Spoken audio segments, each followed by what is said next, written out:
read, might seem to indicate that it is somewhat of a veneer for mere outward appearance.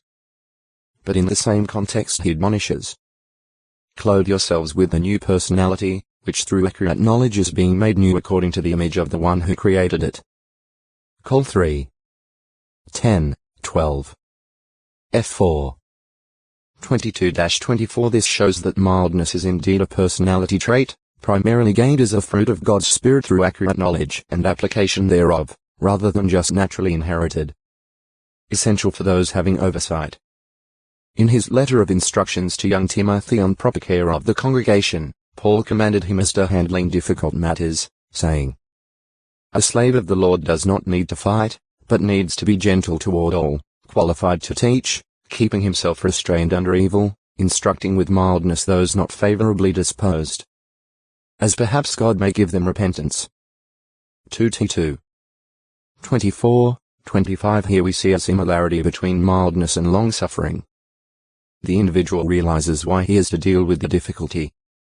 God has permitted it, and as an overseer he must handle it in the best interests of the individuals involved.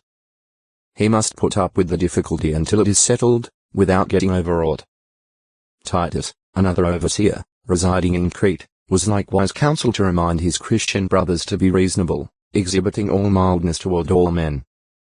To impress upon Titus the need for mildness, Paul calls attention to the unsurpassed love and mercy of God as manifested through his Son, calling for a forsaking of the old ways of maliciousness and hatred and following the new way leading to everlasting life. 3. 1-7. Again, Paul addresses those who are spiritually mature ones in the O Textoi Acute Miritra Longo, Military Commander 401 ed or chastised by one in authority. We may get so indignant as to leave our place of proper submission, hastily giving up our assigned position.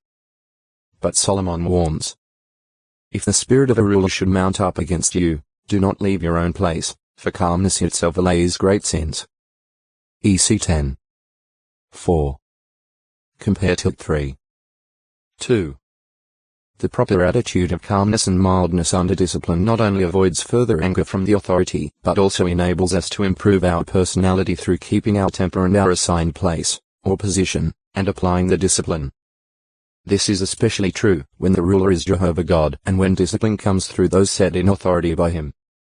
Job 12. 7-11. 13. 17. It also applies in our relationship to those permitted by God to wield worldly governing authority. Row 13. 1-7. Even when such a ruler may make a harsh demand of the Christian as to the reason for the hope he has, the Christian, while firmly putting obedience to God first, should answer with a mild temper and deep respect.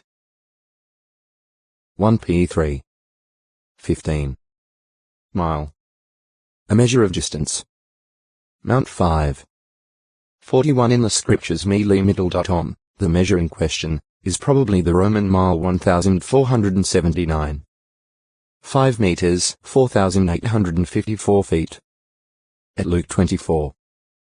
13. John 6. 19. 11.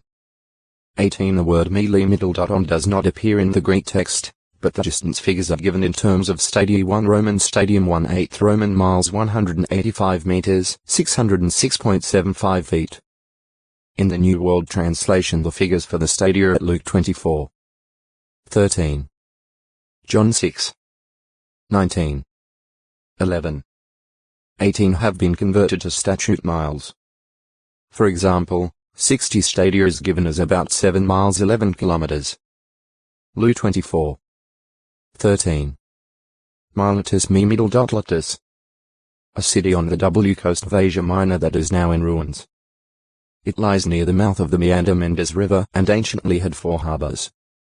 By the 7th century BCE the Ionians seem to have made Miletus a prosperous commercial center having numerous colonies on the Black Sea and in Egypt. The woolen goods of Miletus became widely known. Indicative of this is the fact that at Ezekiel 27. 18 the Greek Septuagint lists wool from Miletus as an item of Tyre's trade. Miletus was also the home of famous philosophers such as Thales c. 625-547 BCE, regarded as the founder of Greek geometry, astronomy, and philosophy.